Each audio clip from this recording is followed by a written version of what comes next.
안녕하세요。アマーク AC カンファレンス2日目、午後はですね、3つの会場に分かれてワークショップが行われています。こちらの会場では気候変動と防災、公平な温暖化対策に関するコミュニティメディアの放送についてワークショップが行われます。でまずはインドネシア、そしてソロモン、南相馬、こちらの報告が行われた後、ディスカッションが行われます。Can we start workshop 5?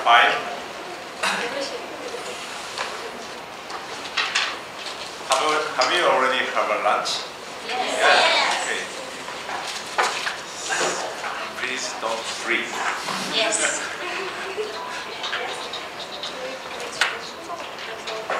Okay. Let's start the workshop. So, my name is Junichi Hibino from Japan. I'm an activist of the community radio. Its name Radio FMYY in Kobe. Our radio station established immediately after the Great Hanshin earthquake, almost 19 years ago. Since then, so disaster management and climate change is so big topic for our community radio station. That's why today, so I become I play the moderator. So this workshop. The topic of this workshop is broadcasting climate change adaptation, disaster preparedness, and climate justice. So in this program, so all the panelists is written in this program. Mr. Satoshi Konno and from Japan, and Mr. Sinam from Indonesia, and Ms. Lisa from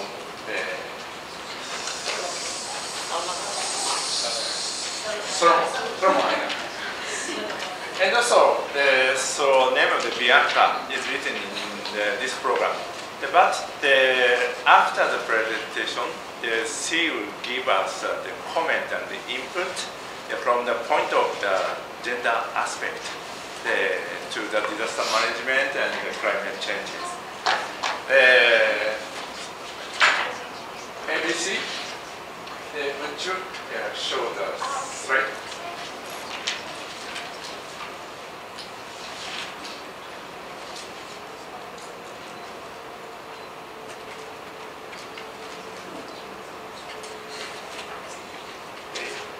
So we have 2 hours. Firstly, the 3 panelists will make a presentation about the topic, the climate change adaptation, disaster management. After that, so Bianca will give us the input and the comment. And then we have a time to interact the discussion among the panelists and the people in the floor. Yes. So the coping with the disaster management and the climate change is one of the great role of the community radio. Last month, the super typhoon Haiyan hit the central part of the Philippines. So I think without a doubt the climate change is one of the cause of the disaster. So climate change impact are found to be most severe in grassroots community, especially for vulnerable people, the women, children, elderly. And also the climate change, the cause natural disaster such as flood, the heavy rain, drought, and so on.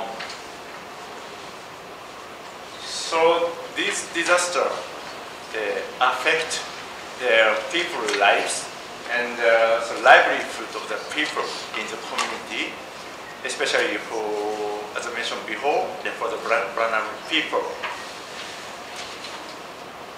So, firstly, the Sinam, they will make a presentation of experience, the good practice in Indonesia. They focus on the volcano eruption. Okay, Sinam. Thank you. Good afternoon. My name is Sinam from Indonesia, the Indonesian Community Radio Network. I work in my community radio, MMC, Merapi Horiwapu Community, and Central Java.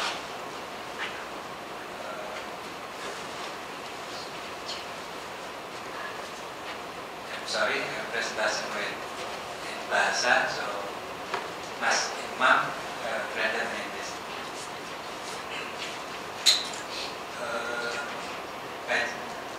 Kalau di Jalan Merapi kita punya semangat namanya hidup nyaman bersama ancaman. Yeah, in Jalan Merapi is short from community information network from community in slope Merapi volcano. They have like jargon living harmony with disasters. So actually it is the spirit coming from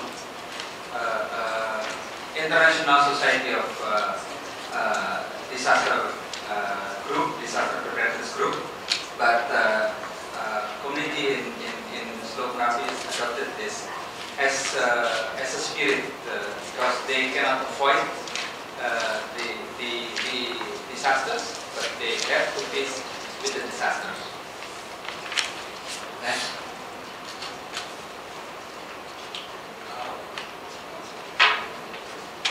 Mohon maaf, ini ada perbedaan ini saya pakai mensos soalnya. Ada beberapa data yang tidak bisa ditampilkan dengan baik. Sinam mentioned that is sorry for the slide presentation because there is a different format. Sinam using open source. He's using Ubuntu, and I think the presentation, the computer from here is using Windows. So some words may be disappears and yeah. Pertama sekilas tentang Merapi. Merapi itu adalah salah satu gunung teraktif di dunia dengan siklus meletus terpendek 4 tahun. Kemudian beberapa kali letusan memakan tingkat kepadatan penduduk di Merapi juga cukup tinggi. Kemudian beberapa kali letusan memakan korban nyawa manusia dan menghancurkan infrastruktur yang ada. This is about the Merapi volcanic mountain. Merapi is the most active volcano mountain in the world. It have cyclous eruptions once for years, and unfortunately, the population density in slope Merapi is quite high. So we can imagine if Merapi erupted, and then the people living around the slope mountain have threat by the eruption. And several eruptions causes of life as well as livestock died. Not only that, housing and infrastructure also destroyed.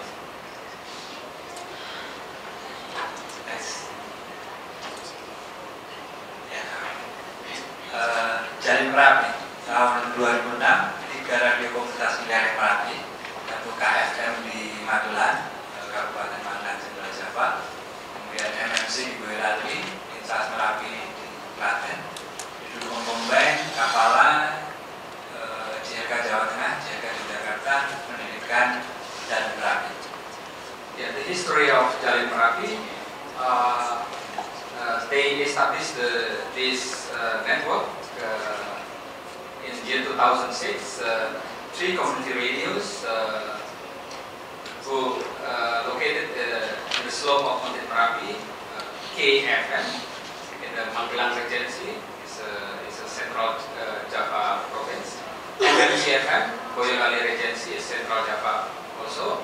Actually, Sinam coming from MMC is a former director of MMC FM, and the other thing is Lintas Merapi FM in the Klaten Regency. They developed Jalin Merapi, and they got support from several NGOs like Combine and Kapala. Kapala is one organization concerned with environment, and as well as community radio association like JPKI in Central Java and Jakarta. The purpose of Jalin Merapi actually, one is to manage the information related to disaster issues by their own community, independently and responsible. So that's we have to emphasize both words, independently and responsible, because a lot of information coming from many, especially in media mainstream, they're not sometimes it is not quite accurate, and they have a lot of interest. Maybe later Sinam will present what's happened with the issue coming from mainstream media. And another purpose is Jalin Merapi as a media for learning together among communities, not only community radio, but among communities, because there is a lot of communities using communication device like Indonesian, the other things, about disaster risk reduction. Salah satu yang melatar belakangi karena yang aneh itu masyarakat Merapi di sebelumnya untuk mendengar mengetahui informasi Merapi harus menunggu media yang ada di Jakarta yang sumbernya juga dari Merapi, dan itu rawan terhadap distorsi maupun sesuatu yang bombastis. One of why Jalin Merapi established, because of the in that before 2006, because of the regulations, the community in the Slope Merapi have to wait information coming the mainstream media in Jakarta to know what's happening in Merapi, because the regulation is coming from below the administrative in the village level, and up to the mayor and up to the governor, and then go to Jakarta and then back to the area. So they established the Jalin Merapi because of there is a lot of lack of and distortion of information about the current situation.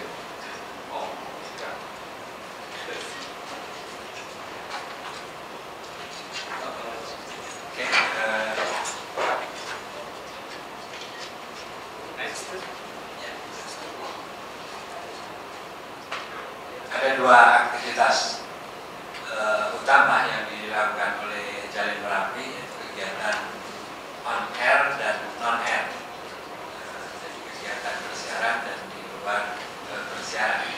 Kegiatan bersiaran dan on air lebih banyak melakukan produksi iklan yang masyarakat tentang kesiapsiagaan Merapi melalui ad-libs, jingle, lagu tradisional, dan beberapa kegiatan-kegiatan yang lain.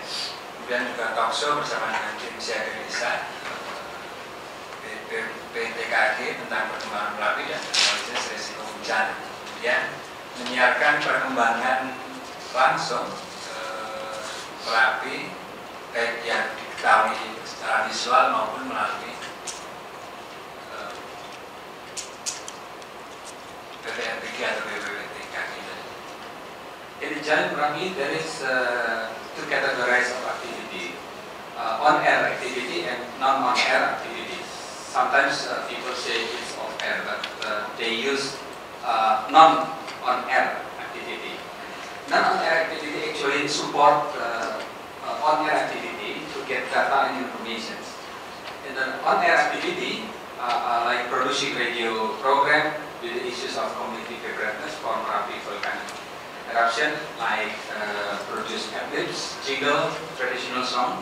They sometimes use traditional song to make people aware, because it is easy to community listen to the traditional song and aware what's happened with, rather than using popular song, for example. And the second is conduct radio talk live with a group of emergency team at the village level.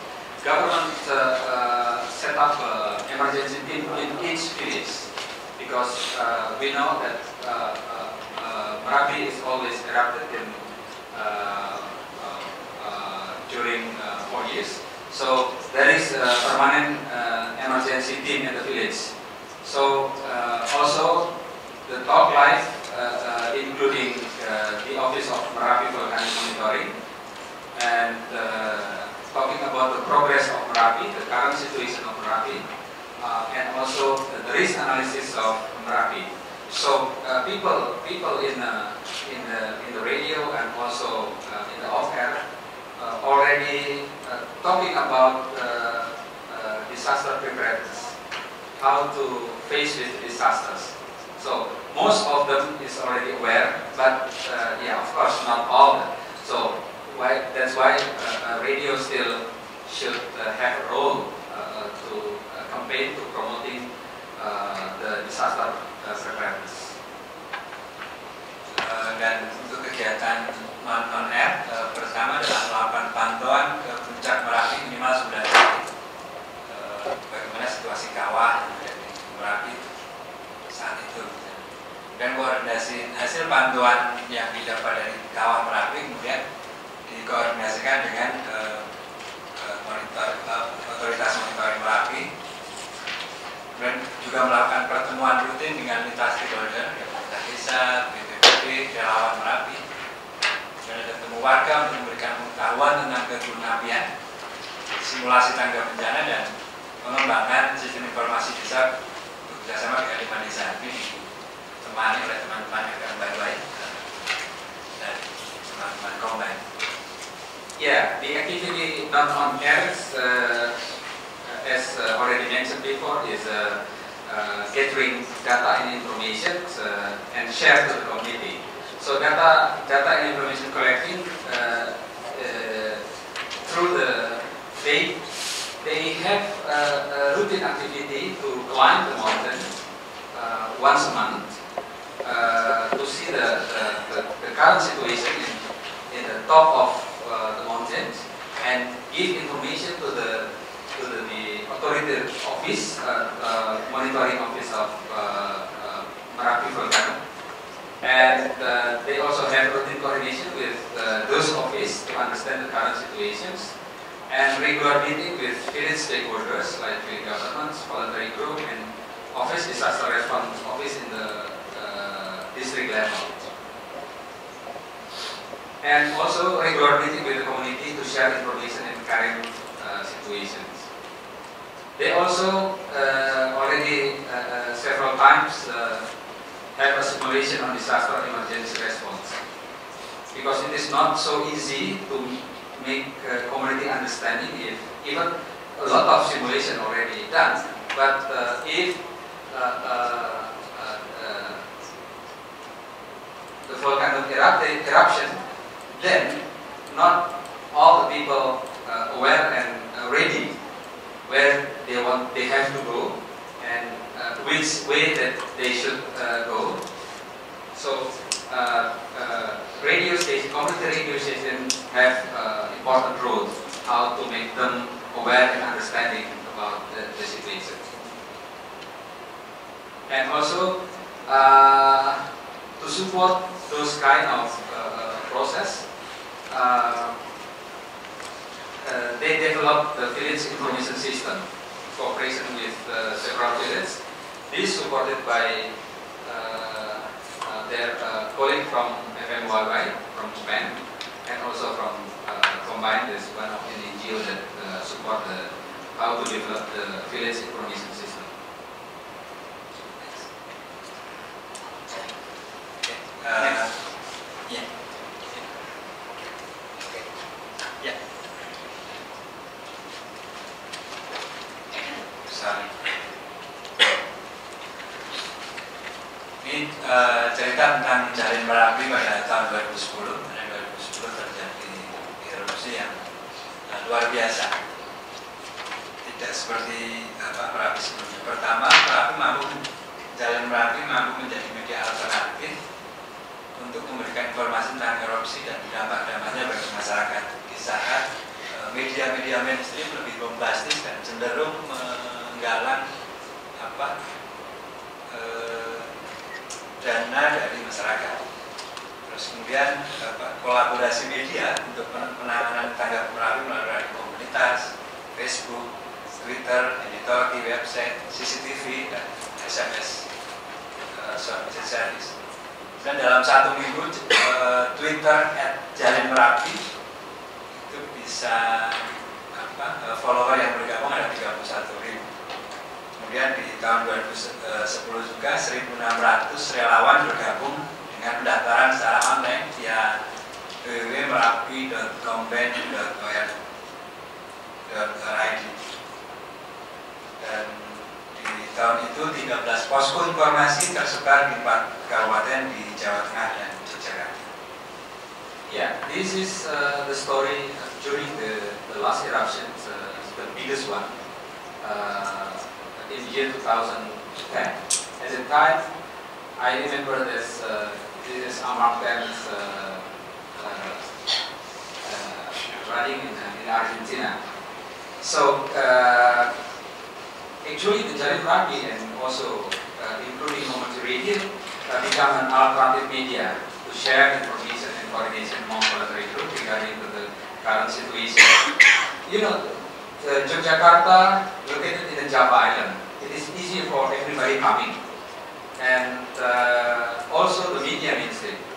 There is a lot of media, TV, radio, newspapers, but the famous TV, news TV in Indonesia, there is 2 TV.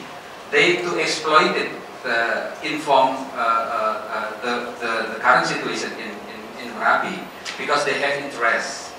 That's maybe tomorrow presentation, tomorrow workshop we will elaborate this one.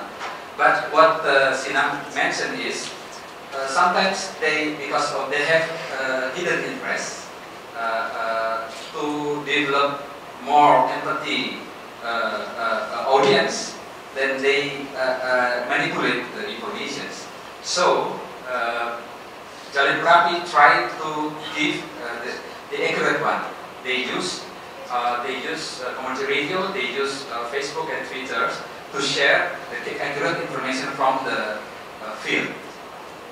They use also CCTV because Jalan Merapi also working together with the Office of Monitoring Authority in Merapi Volcano, and those office put the CCTV in several areas, and then we can see in the website the conditions, the real-time conditions in several areas. How strong the Twitter at that time? Within the week after first eruption, because the eruption is not only once time, then it's several times within 2 months. So the Jalan Merapi can get 31,000 followers.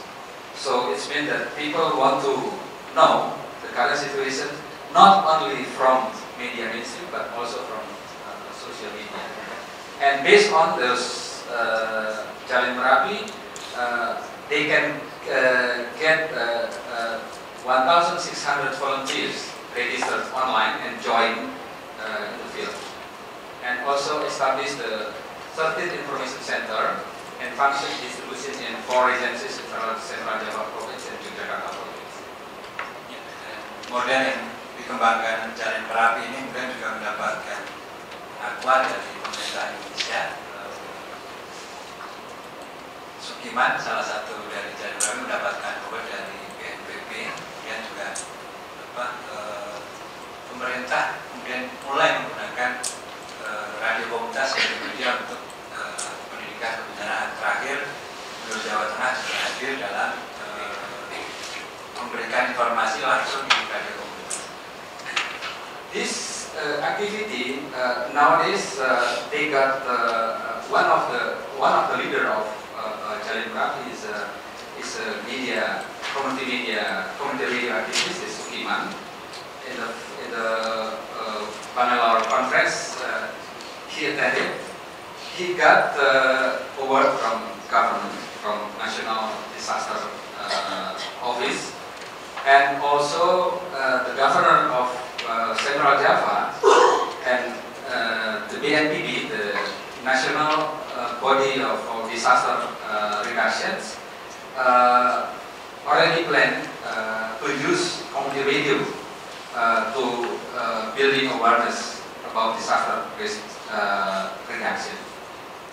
Ya, dan terakhir ada sesuatu yang berbeda setelah ada salah satunya melalui jalin Merapi, kesadaran baru ditingkatkan masyarakat Merapi bahwa kalau dahulu agak sulit mengevakuasi ketika ada bencana, sekarang kesadaran untuk evakuasi meninggalkan Merapi juga cukup tinggi.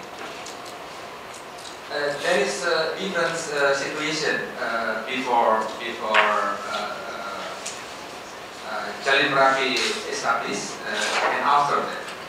Now, because of it is very easy to get information from many communication devices, and a lot of information provided by them. People understand the situation, and they easy to go to evacuate. In the previous, because they don't understand, they don't want to leave their village. Even the lava is already go down. They don't want to leave their village because they feel that it's a dangerous. But how about my livestock? How about my house? How about my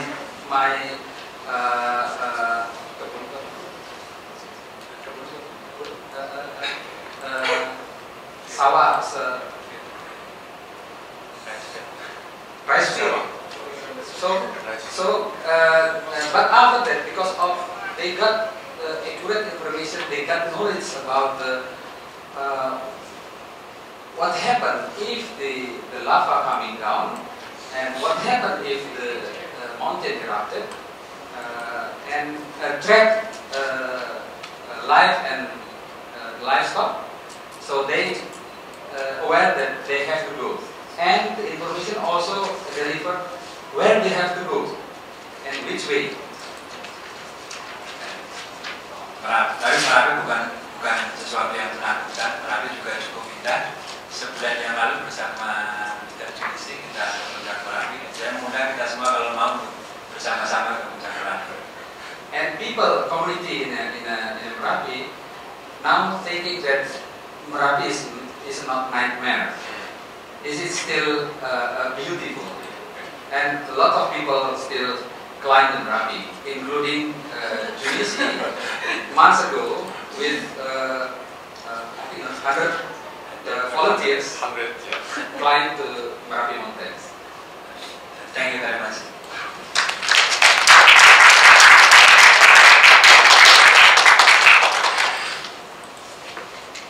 Thank you, Sinam. Thank you again to assist for translation. So I have one additional point from the point of the view of community radio. Right now, Jalin Merapi consists of 8 community radio stations. The number of the community radio including. One of the most important things is every 3 months they have a regular meeting to discuss the condition of Merapi and the condition of each community radio station. If some of the radio stations face a problem to sustain, the other community radio station assist help to sustain together with them.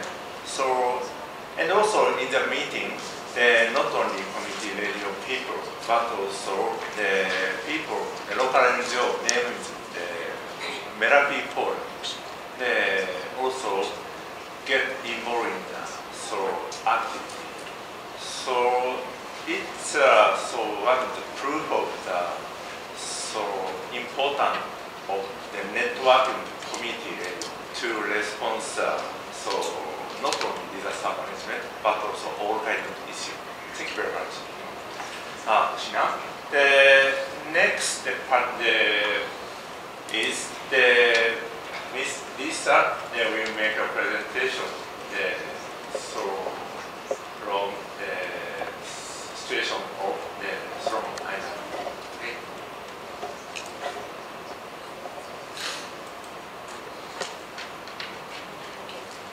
Thank you. I think I'll start my presentation on little background information on the organization that I come from. The organization that I come from is called Voice of Women Solomons. It's translated in English, Voice of Women of Solomons. It's the only women's media organization in the country that uses the mainstream media as well as the community radio to advocate for issues affecting women by broadcasting community radio programs. We have weekly radio programs on our only AM station in the country, and it has a nationwide coverage. The mission of the organization is disseminating relevant information in its simplest form, because we are broadcasting for community, and also encouraging women to actively participate in the media industry using the media, especially in the advocacy work and other things. Voice is also part of the regional women's media network on 3025 of Women, Peace and Security, and femLINKPasific, which is a member of EMA, is clearinghouse or our coordinating office for the region's network. And we have Tonga, Bougainville for Papua New Guinea, and us in the Solomons as part of the network together with Fiji. Now, and among the security issues that we always advocate for is, of course, climate change and disaster preparedness.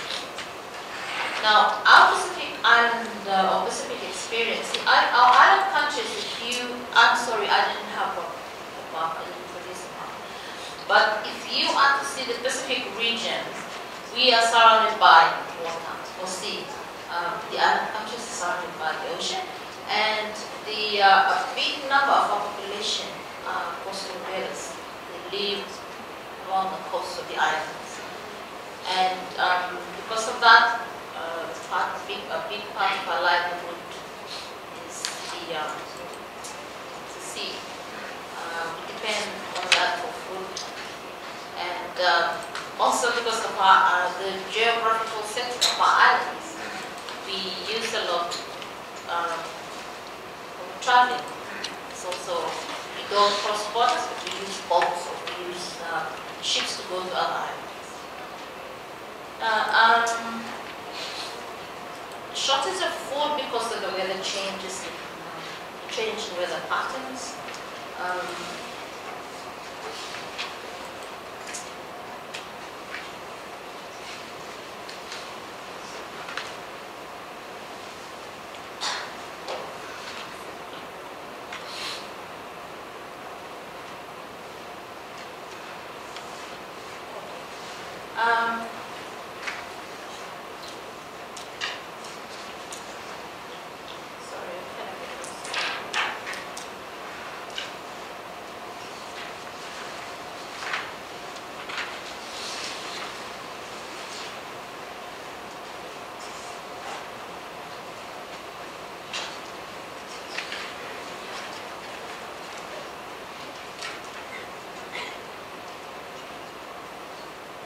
Okay, and shortage of food because of the climate change and weather patterns. Therefore, our planting seasons are no longer there. In the past, we kind of have, everybody knows when to plant one certain food, especially the seasonal food that we have, root crops, but now they're no longer there. The weather changes, and instead of like before, we had dry seasons where people do planting and all that changes already. it might be raining the whole time. You wouldn't be able to plant the food and all that. And yeah, so people are trying to figure out the next best planting season, but they are forever changing. So that's one of the challenges that we're facing in the island. And also for the climate change, especially for sea level rise, some of our islands are already underwater. And like for example, the Catherine Islands in Papua New Guinea, people are trying to live on the islands because they kind of believe, especially the elderly, they kind of believe that's where they will die. But they have other people that parts of the society that they have a longer period of time to live, and they can't do that because the islands are already sinking. Apart from that, we have Kiribati, other country, and other countries that are also facing the climate, the sea level rise. We have Kiribati and we have UN. Some of the island countries that are already facing their land or their islands going underwater. And then we have relocation issues because of climate change. Like for example, back in the Solomons, there are smaller islands that people are living on, and they are owned by certain people. But then they have to be relocated to the bigger islands which are owned by other people, and they have to do negotiations so that when they go to the other islands, they don't face things like they being chased away from where they relocate them, or the government really helping them to make proper negotiations with the other parties that are owned or that owns the land. Because in the Solomons, 80% of our land is still owned land. So we don't have, it's just about 20% of it is owned by the government. So, and it's small. And the relocations will certainly be on locally owned land. And they have to negotiate with the people who own the land so that they can, when they do relocations, they don't face problems with that. And we are also included in the Ring of Fire. So we have volcanic islands.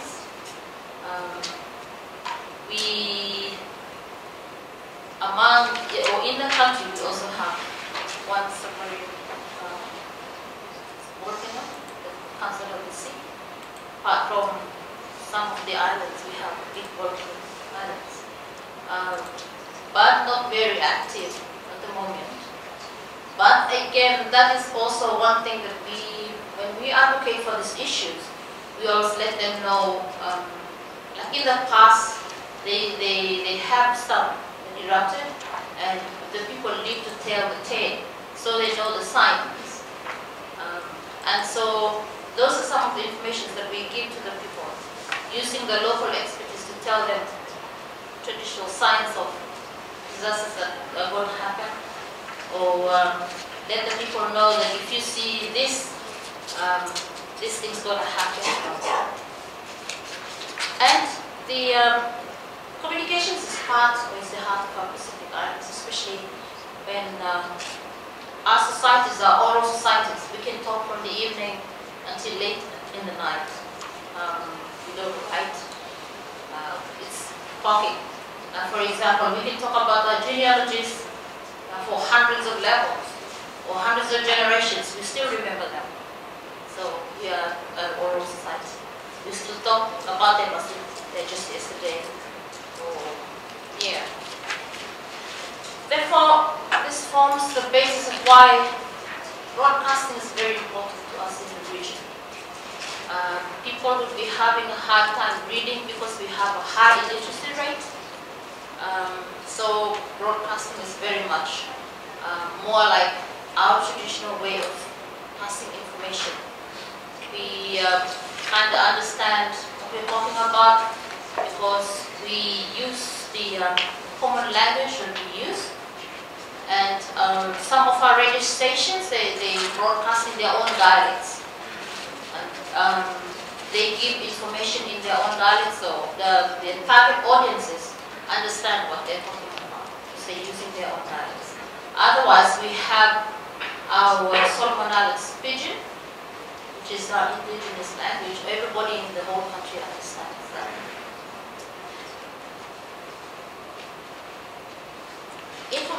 Information sharing.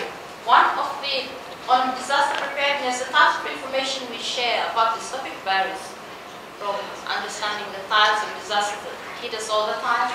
For example, we have cyclones every now and then, and the information that we give to the people is they have to understand the cyclone. For example, the wind passes and then there's the eye of the cyclone, and they might think that it's gone, and they go out somewhere and then it hits again because it's only the passing of the eye of the cyclone. Or sometimes we have some funny, in the past we have tsunamis. In 2007 we had one big one, and recently we have smaller ones. And it's because we live mostly, or we are mostly coastal dwellers. Sometimes you kind of get caught when you lie on the beach. And there is an earthquake, and they're thinking because the tide goes out before the tsunami comes in, they might think that they have to go and find fish, but it's a tsunami coming in.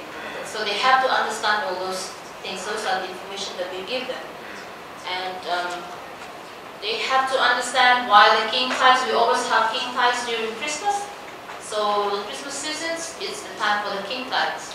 And our people are not used to that because we haven't been seeing that in the past. And then again, the absence of the July low tides. We have very big July low tides almost like in the middle of the year, and then they are no longer there. And people are kind of wondering, why is this happening? So we make them kind of understand why this is happening and all that. And for some of our island countries, they have tsunami routes. We have to give them specific locations on where they can run and all that. Sometimes they might not know where the tsunami routes are, especially in the cities or in the towns. And of course, to know what they do when disaster strikes, what to prepare, store, and before they can also do what they call disaster. We also give information on disaster reduction. Sometimes it's, for example, it's we let them know the traditional way of securing their houses before strong winds and all that. That's our traditional houses. Yeah, and of course understanding the language, the disaster language that the mainstream media use, because they also access the mainstream media all the time. So trying to teach them these are disaster languages. Like for example, tsunami now becomes very common after the Japanese one. So now people know what tsunami is. But in the past, it's like, what is the tsunami? And it's the mainstream media also giving out those information. And of course, the relevant adaptation methods that suit the islands, for example, the types of crops that we grow in certain weather conditions, like I've said today, be it salty or dry, as some of our artists are experiencing, and or to see walls built around our island communities, to either keep out the sea or reduce the damage to minimum. And then we're using and promoting our own expertise in reviving some of the traditional ways used in the past to survive after disaster, recognizing the signs that indicate disasters at hand, such as one is keeping the children, warning the fishermen and the women from the sea, because the sky is is full of frigate beds, an indication of an approaching storm. The biggest one is giving updates on what's happening during disasters, the cyclone routes, and as much as possible in the simplest language, technical information such as wind speeds, explain to them what is the wind speed, maybe giving examples of what has happened in the past cyclones and all that. Because people know the damages that happens in the past cyclones, so we kind of compare them to present ones that are coming. And the other big one is the information that we give out after about the aftermath of disasters. So for example, health tips, we share with them health tips on how they can keep their families together, and as much as possible with little food they have, share among themselves, among the families, and all that. And also, I think one of the biggest thing that we faced recently with one of our tsunamis is the level of trauma that people go through during disasters. So we have to use local experts to talk about signs of stress, signs of trauma, how they can help them do their own healing and all that. And we're using, especially the churches, to do that for us. We're using them to give us information on stress management, signs of trauma they can see among the people when disasters strike. And also among, we have our networking. For our networking, our regional network is stronger. Whenever there is a disaster in the islands, we immediately will receive a call from our disseminating house in Fiji, getting information from all of us, and they disseminate the information to other countries in the region, letting them know what's happening in the countries that have disasters and all that. And apart from that, we have our rural network. There is a big women's media rural network in our countries that kind of give information on certain parts of the country that they live in. So for example, if there is some damage, floods and all that, then they give us information, and then we kind of disseminate them to the mainstream. We get them connected to the mainstream and people hear their stories. And yeah, I think the aim of all this is letting everybody in the community know that when, for example, that's at the house in full flood, when you hear the rumbling noise of an earthquake, you know that the impacts of the earthquake will be big ones. In other words, we kind of let everybody know there is one language for disaster that we need to understand, so that we won't have lots of problems. Yeah, I think that's all that that's all that I have in the presentation. On climate justice, all the stories that we collected form part of the policy, form parts of the policy of the full network that we have in the region, and that goes into regional frameworks, and eventually they always find themselves into the international frameworks, using femLINKPasific especially. And it, from this information, it helps, especially the government people when they're talking about climate change in international conferences. They're able to give local stories that helps them make decisions and all that. Yeah, I think, yeah, that's all I have.